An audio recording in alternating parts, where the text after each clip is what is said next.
महाभारत कथा सुंदरी सत्यवती। कैसे नदी में गिरे वीर्य से पैदा हुई पांडवों की परदादी और अपूर्व सुंदरी सत्यवती। हैरान करने वाली कहानी। क्या आपको मालूम है कि पांडवों की परदादी सत्यवती कैसे पैदा हुई? जानेंगे तो चकरा जाएंगे। ये सत्यवती वही थी जिन पर राजा शांतनु रीझ गए। तब भीष्म को भीष्म प्रतिज्ञा करनी पड़ी थी। उसकी वजह वही थी। सत्यवती अपूर्व रूपवती थी, लेकिन उनके जन्म की कहानी बहुत अजीबोगरीब है, ऐसी कि विश्वास ही नहीं होगा। लेकिन महाभारत के जमाने में तो ऐसा बहुत होता था।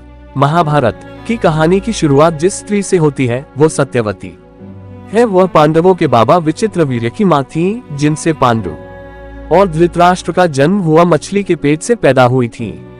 राजा शांतनु की पत्नी सत्यवती। महाभारत दौर की कुछ कहानियां या घटनाएं ऐसी हैं कि जानकर कोई भी चकरा जाए। क्या आपको मालूम है कि पांडवों की परदादी सत्यवती कैसे पैदा हुई? जानेंगे तो चकरा जाएंगे। ये सत्यवती वही थी जिन पर राजा शांतनु रीझ गए। तब भीष्म ने अपने पिता की शादी उनसे कराई। तभी भीष्म को ये भीष्म प्रतिज्ञा करनी पड़ी कि वो जीवन में कभी विवाह नहीं करेंगे। सत्यवती अपूर्व रूपवती थी। उनके जन्म की कहानी बहुत अजीबोगरीब है, ऐसी कि विश्वास नहीं होगा।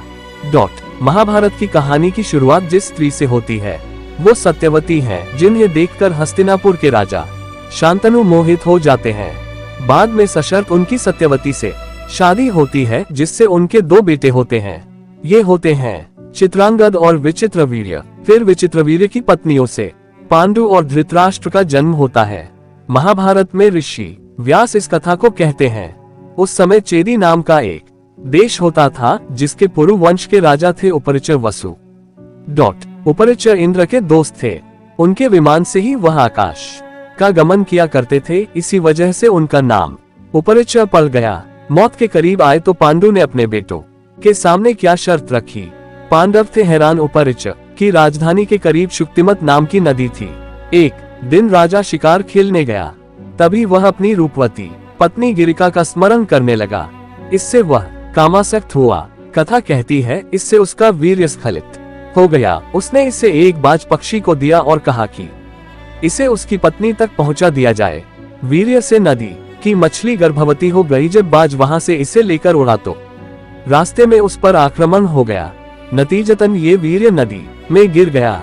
उस समय नदी में एक अप्सरा रहती थी, जिसका नाम अद्रिका था। वह ब्रह्मशाप के चलते मछली में बदल गई थी। नदी में ही अपना समय काट रही थी। उसने वह वीर्य ग्रहण कर लिया, जिससे वह गर्भवती हो गई। जब देवव्रत को ये मालूम हुआ कि उसके पिता सत्यवती से विवाह करना चाहते हैं, लेकिन इसमें अड़चन है, तो वह खुद मछुआरे के पास पहुंचे और पिता के लिए उनकी बेटी का हाथ ही नहीं मांगा, बल्कि भीष्म प्रतिज्ञा भी कर डाली। मछली के गर्भ से मछुआरे को मिले एक लड़का और एक लड़की। 10वें महीने एक मछुआरे ने जाल फेंका। ये मोटी सी मछली उसके जाल में फंस गई। मछुआरे को उस मछली के पेट से एक नवजात लड़का और लड़की मिले, जिसको वह राजा के पास ले गया। तभी अप्सरा शाप से मुक्त होकर आकाश मार्ग में चली गई। राजा उपरिचर ने मछुआरे से कहा, ये कन्या अब तुम्हारी ही रहेगी। लड़के को उसने अपने बेटे की अपना लिया, जो बाद मत्स्य नाम का धार्मिक राजा हुआ। वो लड़की ही सत्यवती यानी मत्स्यगंधा थी। अब आप सोच रहे होंगे कि इस लड़की का क्या हुआ। ये लड़की जैसे जैसे बड़ी होती गई, वैसे वैसे बहुत खूबसूरत होती गई। लेकिन चूंकि वह मछुआरों के साथ उन्हीं की बस्ती में रहती थी, लिहाजा नाम मत्स्यगंधा पड़ा। वही सत्यवती थी। उसके देह ऐसी सुगंध निकलती थी कि दूर दूर तक उसका भान हो जाता था। इसलिए उसका एक नाम योजनगंधा भी था। इस तरह राजा शांतनु से सत्यवती की शादी हुई। एक दिन जब राजा शांतनु यमुना तट के करीब वन में थे, तो उन्हें एक मोहक सुगंध का एहसास हुआ। जब उन्होंने सुगंध का पीछा किया तो ये एक रूपवती कन्या के पास जाकर खत्म हुई। वह सत्यवती थी। राजा के पूछने पर उन्होंने अपना परिचय देते हुए कहा, मैं धीवर जाति की कन्या हूँ, पिता के आदेशानुसार नाव चलाती हूँ। शांतनु इस कन्या पर इतना मोहित हो गए कि उसका हाथ मांगने उसके पिता दासराज के पास जा पहुँचे। तब दासराज ने शर्त रखी कि अगर आप मेरी बेटी के गर्भ से पैदा पुत्र को ही अपनी राजा की गद्दी सौंपेंगे तो मैं इसका विवाह आपके साथ कर सकता हूँ। शांतनु वचन नहीं दे पाए और राजधानी लौट आए। हालांकि इसके बाद वह उदास रहने लगे। जब उनके पुत्र देवव्रत को इसका पता लगा तो वह खुद मछुआरे के घर गए और वचन दिया कि ना तो मैं आजीवन विवाह करूंगा, तो इस वजह से मेरा कोई पुत्र भी नहीं होगा जो सत्यवती के बेटों की राह में आएगा। और सत्यवती के चलते ही देवव्रत को भीष्म पितामह कहा गया। देवव्रत की इसी प्रतिज्ञा पर उन्हें भीष्म पितामह कहा जाने लगा। अब सत्यवती का विवाह राजा शांतनु से हुआ। फिर सत्यवती के दो बेटे चित्रागंध और विचित्रवीर्य हुए। चित्रागंध की युद्ध में मृत्यु हो गई तो विचित्रवीर्य भी कुछ सालों बाद बीमारी से चल बसे। उनकी दो रानियां थीं, अंबिका और अंबालिका, दोनों बहनें थीं। दोनों बहनों का नियोग महर्षि व्यास से कराया गया, जिससे फिर पांडु और धृतराष्ट्र ने बेटों के रूप में जन्म लिया। क्या है नियोग और इसको महर्षि व्यास ने क्यों किया? आप ये सोच रहे होंगे कि ये नियोग क्या होता है और इस नियोग को महर्षि व्यास से ही क्यों कराया गया। प्राचीन समय नियोग मनुस्मृति में पति द्वारा संतान उत्पन्न होने पर या पति की अकाल मृत्यु की अवस्था में ऐसा उपाय था जिसके अनुसार स्त्री अपने देवर अथवा संगोत्री से गर्भाधान करा सकती थी। अब ये सत्यवती ने महर्षि व्यास से क्यों कराया, ये भी जानते हैं।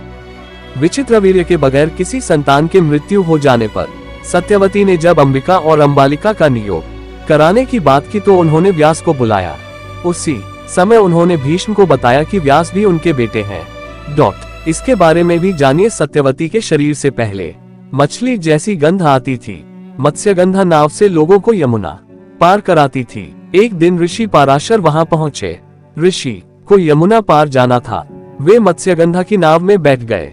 इसी दौरान उन्होंने सत्यवती से कहा कि वह उसके जन्म से परिचित है और उससे एक पुत्र की कामना करते हैं। और जब सत्यवती ने स्वीकृति दी तो कुछ समय बाद सत्यवती ने पाराशर ऋषि के पुत्र को जन्म दिया।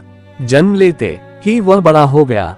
वह द्वैपायन नाम द्वीप पर तप करने चला गया। द्वीप पर तप करने और इनका रंग काला होने की वजह से वे कृष्ण द्वैपायन के नाम से प्रसिद्ध हुए। इन्होंने ही वेदों का संपादन किया और महाभारत ग्रंथ की रचना की। ऋषि पाराशर के वरदान से मत्स्यगंधा के शरीर से मछली की दुर्गंध खत्म हो गई। इसके बाद वह सत्यवती के नाम से प्रसिद्ध हुई और इस तरह ये वंश महाभारत की लड़ाई तक जा पहुंचा। पांडु के 5 बेटे थे जो पांडव कहलाए और धृतराष्ट्र के 100 पुत्र हुए जो कौरव कहलाए, लेकिन पांडव और कौरवों में कभी नहीं बनी। बाद में इन दोनों के बीच महाभारत का युद्ध हुआ। तो अब समझ गए होंगे कि किस तरह सत्यवती के जन्म के साथ महाभारत की कहानी की शुरुआत होती।